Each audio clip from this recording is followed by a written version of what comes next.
तो सब लोग बहुत अच्छे होंगे। चलिए आज हम थोड़ा सा एक छोटा सा एक चैप्टर है, टॉपिक है, उसके बारे में बात करेंगे जिसका नाम है प्योर सर्किट्स। प्योर सर्किट्स मतलब शुद्ध परिपथ, ठीक है, जिसमें कोई मिलावट नहीं हो। अब भाई हम तो टेक्निकल बंदे हैं, हम तो टेक्निकल में बात करेंगे। शुद्ध मतलब ऐसा नहीं कि नमक में शक्कर मिला दिया, शक्कर में नमक या कुछ भी, ऐसा नहीं। टेक्निकल बंदे हैं, टेक्निकल रूप में बात करेंगे। तीन प्रकार के सर्किट हमारी इलेक्ट्रिशियन थ्योरी के अंतर्गत आते हैं, इलेक्ट्रिकल पार्ट्स के अंदर आते हैं। Pure capacitive circuit, pure inductive circuit और प्योर रेजिस्टिव सर्किट। सबसे पहला हम बात करेंगे प्योर रेजिस्टिव सर्किट के बारे में, जिसमें सिर्फ रेजिस्टेंस होता है, बस ओनली रेजिस्टेंस। अपना बल्ब 100 वाट का जो इनकैंडिसेंट बल्ब होता है, मैंने बल्ब जो इल्यूमिनेशन पढ़ा था हमने, उसमें बल्ब पढ़े थे हमने, उसमें इनकैंडिसेंट लैंप के अंतर्गत आता है वो बल्ब, ठीक है, जो हीट उत्पन्न करता है। क्या उत्पन्न करता है? हीट उत्पन्न करता है, बहुत ज्यादा गर्मी पैदा करता है। वो होता है रेजिस्टिव सर्किट, प्योर रेजिस्टिव, जिसमें रेजिस्टेंस के अलावा कुछ भी ना हो। दूसरा होता है हमारा इंडक्टिव सर्किट। क्या होता है दूसरा?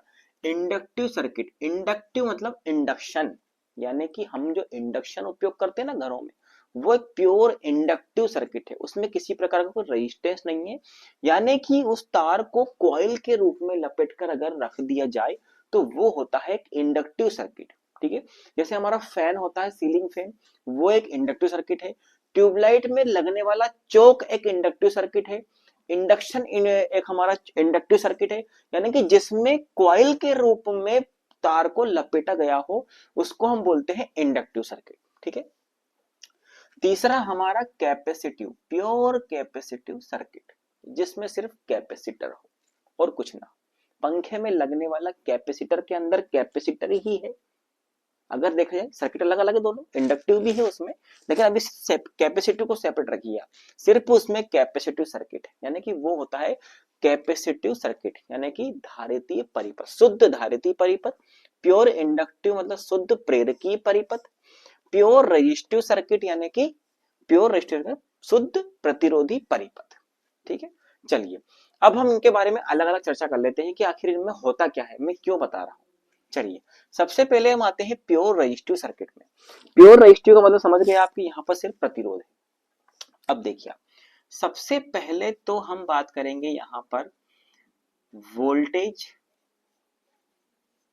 और धारा के बीच बनने वाले कोण की। किसकी? कोण की।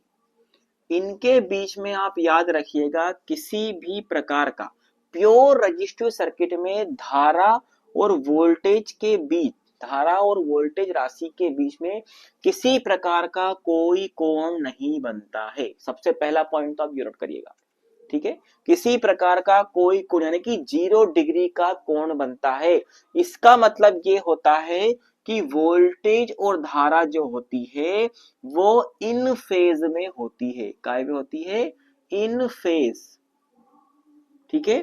जो प्रत्यावर्ती राशियां कोई कोण नहीं बनाती उन्हें हम इन फेज राशि कहते हैं, यानी कि यहाँ पर कोण का मान क्या होता है?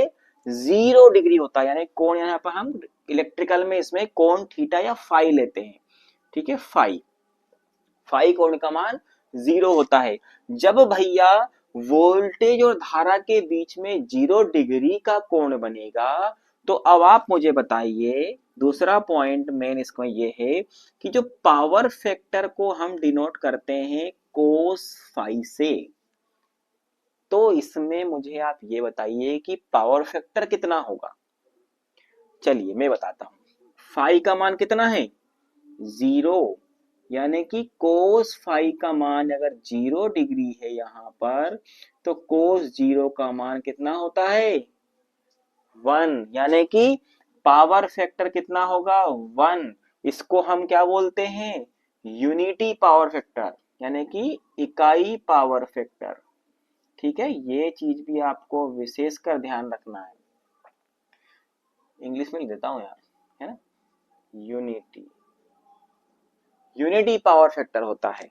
सिर्फ यही एक रेजिस्टेंस वाला सर्किट होता है जिसमें, प्योर रेजिस्टिव सर्किट में ही पावर फैक्टर का मान 1 होता है, कोण का मान 0 होता है। और एक सर्किट और मैंने इससे पहले बताया था एक वीडियो में, जिसमें हमने बताया है RLC परिपथ होता है, जिसमें पावर फैक्टर यूनिटी कब होता है, जब रेजोनेंस की स्थिति पैदा होती है, अनुनाद आवृत्ति, यानी कि कुल मिलाकर के वहां पर जो हमारा इंडक्टिव रिएक्टेंस होता है वो कैपेसिटिव रिएक्टेंस के बराबर हो जाता है, तो वहां पर हम यूनिटी पावर फैक्टर उसमें दर्शाते थे।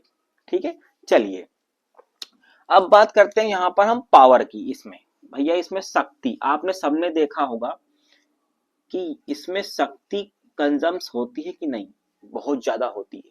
क्या होती है, बहुत ज्यादा होती है। कैसे होती है, हीट के रूप में। किसके रूप में होती है, हीट के रूप में। ये एक बहुत महत्वपूर्ण पॉइंट है। ये चीज मैं यहाँ इसलिए लिख रहा हूं क्योंकि ये याद रखना, रेजिस्टेंस जहां लगा होगा वहां पर गर्मी पैदा होगी। देखा आपने, हीटर की कॉइल एक शुद्ध रजिस्टिव सर्किट है। जैसे ही आप उसमें सप्लाई देंगे तो वो एक चमकने लगता है, बल्ब चमकने लगता है, यानी कि हीट के रूप में पावर कंजम होता है उसमें। यानी कि अगर कोस, देखिए पावर शक्ति का सूत्र क्या होता है, V इंटू आई कोस फाई होता है। अब कोस फाई का मान क्या है, फाई का मान क्या है 0, 0 का मान कितना होगा 1, यानी कि शक्ति खपत V इंटू आई के बराबर होगी, जो कि डीसी में होती है। ठीक है, मैंने पहले बताया था, यानी कि वो एक प्रकार से डीसी सर्किट की भांति कार्य करता है। ठीक है, चलिए ये हो गया हमारा, शक्ति हो गई V इंटू आई। चलिए 1 2 3 ये चीजें हो गई किसमें, रेजिस्टिव सर्किट में। इंपॉर्टेंट चीज है, हीट के रूप में आपको शक्ति प्राप्त होती है। ठीक है, गर्मी के रूप में शक्ति प्राप्त होती है, और फेज कोण 0 होता है, पावर फैक्टर यूनिटी होता है। चलिए ये हो गया हमारा कौन सा वाला सर्किट, प्योर रेजिस्टिव सर्किट।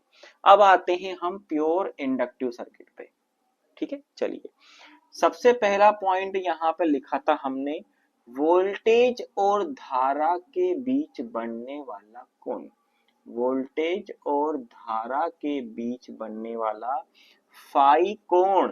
चलिए भैया बताइए, फाई कोण कितना होगा इसमें। इंडक्टिव सर्किट में हमेशा याद रखिए आप कि वोल्टेज और धारा के बीच में 90 डिग्री का कोण बनता है। कौन सा कोण बनता है, 90 डिग्री। 90 डिग्री यानी -90 डिग्री।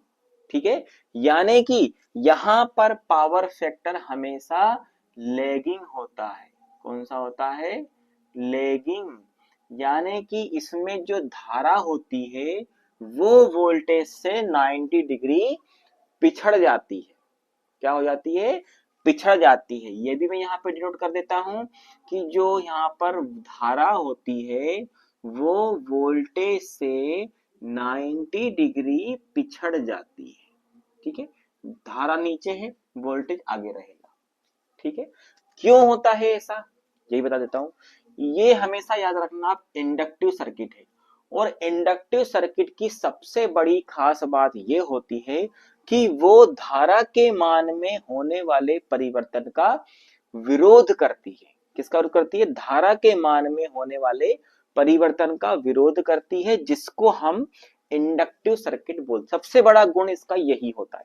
इसी कारण से धारा पिछड़ जाती है और वोल्टेज आगे कूद जाता है, यानी कि अपने एम्पलीट्यूड यानी कि शिखर मान को जल्दी छू लेता है। कौन, वोल्टेज। लेकिन धारा जो होती है वो लेट छूती है। कितना छूती है, 90 डिग्री पीछे रह करके छूती है। ठीक है, चलिए तो ये आउट फेज में हो जाएंगे। यहाँ इन फेज लिखा था, ये आउट फेज हो गए। इसको कोष्टक में लिखता हूं मैं, आउट फेज। ठीक है, ध्यान समझना, बिल्कुल नहीं भूलोगे बाद में कभी भी। चलिए दूसरा पॉइंट अगर मैं बात करूं, पावर फैक्टर। चलिए पावर फैक्टर यहाँ पर कोस 90। देखिए यहाँ पे कोस 5 होता है, कोस 5 होता है। अब भैया आप मुझे बता दीजिए कोस 90 का मान कितना होता है। कोस 90 का मान कितना होता है, कोस 0 का मान 1, कोस 90 का मान 0, यानी कि पावर फैक्टर 0। कुल मिलाकर लेग कर गया, यानी कि पीछे रह गया बहुत ज्यादा। देखिए कुल मिला के मैं आपको एक चीज बता दूं कि कोई भी सर्किट प्योर इंडक्टिव नहीं होता है, उसमें कुछ ना कुछ रेजिस्टेंस तो होता ही होता है। ठीक है, क्या होता है, कुछ ना कुछ रेजिस्टेंस, तारों का रेजिस्टेंस होगा। ठीक है, मतलब इस तार का भी तो रेजिस्टेंस होता है अपने आप में।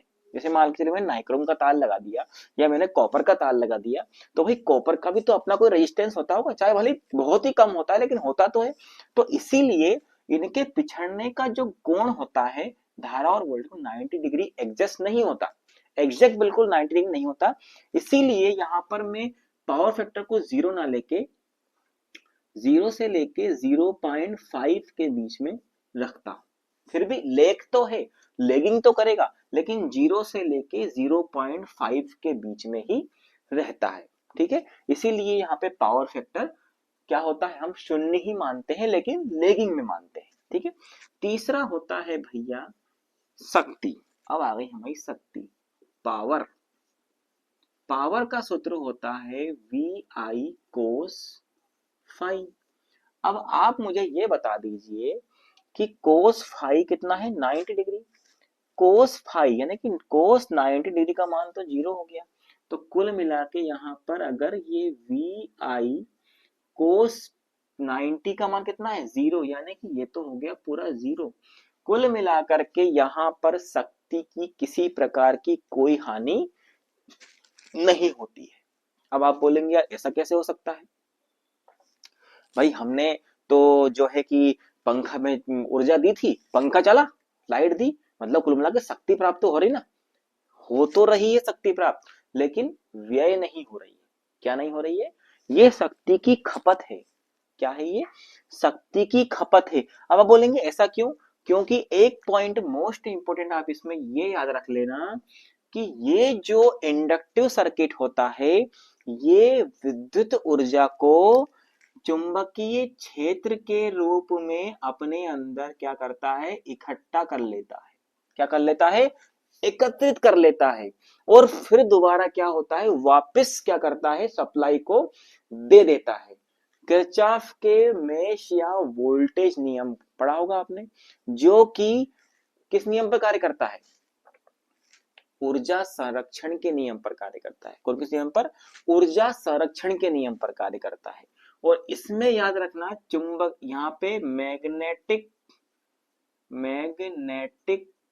फील्ड के रूप में यहाँ पर विद्युत ऊर्जा स्टोर रहती है। क्या रहती है, विद्युत ऊर्जा खपत नहीं होती, स्टोर रहती है। और जैसे ही सप्लाई ऑफ होती है वो उस सप्लाई को वापस, जो हमारा सोर्स स्रोत होता है, वापस सप्लाई को दे देती है। इसीलिए यहाँ पे पावर कंजप्शन जीरो होता है। और ये ऊर्जा संरक्षण का नियम किरचॉफ का द्वितीय नियम जो होता है, मेश या वोल्टेज नियम, उसके सिद्धांत पर कार्य करता है। ठीक है, क्योंकि हमने यहाँ पर ऊर्जा दी लेकिन उसमें शक्ति व्यय शून्य हुआ, यानी कि चुंबकीय क्षेत्र के रूप में उसने इकट्ठी कर ली और वापस सब हमें वापस उसने उतनी ही ऊर्जा वापस दे दी। ठीक है, चलिए ये हो गए दोनों में अंतर। तीसरा आता है हमारा प्योर कैपेसिटिव सर्किट। सबसे पहले हम बात कर लेते हैं यहाँ पर उन्हीं कोणों की, यानी कि वोल्टेज और धारा के बीच में कोण कैसा बनता है। इसके बीच में भैया वही फाई कोण होता है जो बनता तो है 90 डिग्री, लेकिन कैसा बनता है, प्लस। यानी कि यहाँ पर धारा जो होती है वो वोल्टेज से 90 डिग्री आगे होती, इसमें पीछे थी, इसमें यहाँ पर आगे हो जाती है। यानी कि धारा जो होती है वो आगे होती है वोल्टेज से कितना, 90 डिग्री। अगर ये 90 डिग्री आगे है तो इसका मतलब यहाँ का जो पावर फैक्टर है, जो शक्ति गुणक है, वो लीडिंग होगा, यानी कि अग्रगामी होता है। क्या होता है, अग्रगामी। लेगिंग को बोलते हैं पश्चगामी, लीडिंग को बोलते हैं अग्रगामी। ठीक है, ये हो गया, समझ गए आप, इसमें कोई अंतर, ज्यादा डिफरेंस नहीं है, बहुत समझने की बात है, बहुत ही प्रैक्टिकली इस चीज को आप समझिए। ठीक है, कैपेसिटी सर्किट। चलिए अब दूसरा आता है भैया पावर फैक्टर। पावर फैक्टर वही हमारा कोस फाई होता है कोस फाई। चलिए अब यहाँ पर कोस 90 का मान आप मुझे फिर से बता दीजिए कितना होता है, जीरो होता है। लेकिन यहां भी जीरो आया था, यहां भी जीरो आया था, लेकिन यहाँ पर लेगिंग पावर फैक्टर था। क्यों? क्योंकि धारा पीछे थी, यहाँ पर धारा आगे है, तो यहाँ पर जो पावर फैक्टर में लूंगा वो 0.5 से लेकर 0.99 के बीच में लूंगा, 0.9 के बीच में, यानी कि लीडिंग पावर फैक्टर इसको कहते हैं। पावर फैक्टर हमेशा आप ध्यान रखना, जो पावर फैक्टर होता है वो 0 से 1 तक होता है, पता है ये चीज। तो यहाँ पर लेगिंग होगा 0.5 से इधर, लेकिन लीडिंग बोलूंगा तो 0.5 से आगे लेकिन 1 से कम। ठीक है, तो ये हो गया leading power factor. Power factor समझ गए। अब आती है भाई साहब हमारी पावर। चलिए अब आती है हमारी क्या, पावर। चलिए अब जो पावर है वो सेम होगी, क्या होगी, V I cos phi. Cos phi का मान कितना है भैया, 0। कोस फाई का मान सॉरी 90 का मान 0, यानी कि यहां भी शक्ति खपत क्या होगी, शून्य होगी। अब आप बोलेंगे इसमें कैसे शून्य होगी, चलो इसमें तो यहाँ पर चुंबकीय क्षेत्र के रूप में इकट्ठी हो गई, इसमें भी भैया यहाँ पर जो विद्युत ऊर्जा होती है वो इसमें आवेश के रूप में इकट्ठा होती है। कैसे होती है, आवेश के रूप में इकट्ठा होती है, ये आप ध्यान रखना। देखिए इसमें हीट के रूप में हो रही थी, इसमें मैग्नेटिक फील्ड के रूप में, और इसमें आवेश यानी कि चार्ज के रूप में। आपने देखा होगा कैपेसिटर को स्टोर कर लेता है अपने अंदर, क्या कर लेता है, स्टोर कर लेता है अपने अंदर, किसको, उस विद्युत ऊर्जा को। इसीलिए वो अगर अपने को चाहिए होती तो वापस दे भी देता है, दे देता है ना वापस कि भैया लो तुम्हारी ऊर्जा, तेरा तुझको अर्पण, क्या लागे मेरा, तो वापस वह ऊर्जा अपने को वापस दे भी देता है।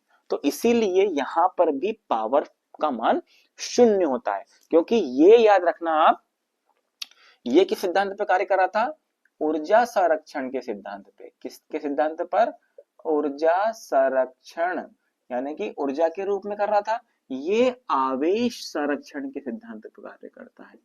आवेश संरक्षण यानी कि किरचॉफ का पहला नियम, ठीक है, किरचॉफ का करंट नियम। ठीक है, तो यहां पर आवेश के रूप में इकट्ठा की और वापस सप्लाई को दे देता है, इसीलिए यहां भी पावर का मान शून्य होता है। तो इसको आप अच्छे से देखिए, तीनों में बराबर डिफरेंस है, कोई ज्यादा कंफ्यूज होने की आवश्यकता नहीं है। वोल्टेज धारा के कोण पता होना चाहिए, किस प्रकार के कोण होते हैं, पावर फैक्टर पता होना चाहिए तीनों में कैसा होना होता है, पावर का मान पता होना चाहिए तीनों में किस प्रकार का होता है। तो ये हो गए हमारे pure resistive circuit, inductive circuit और कैपेसिटिव सर्किट।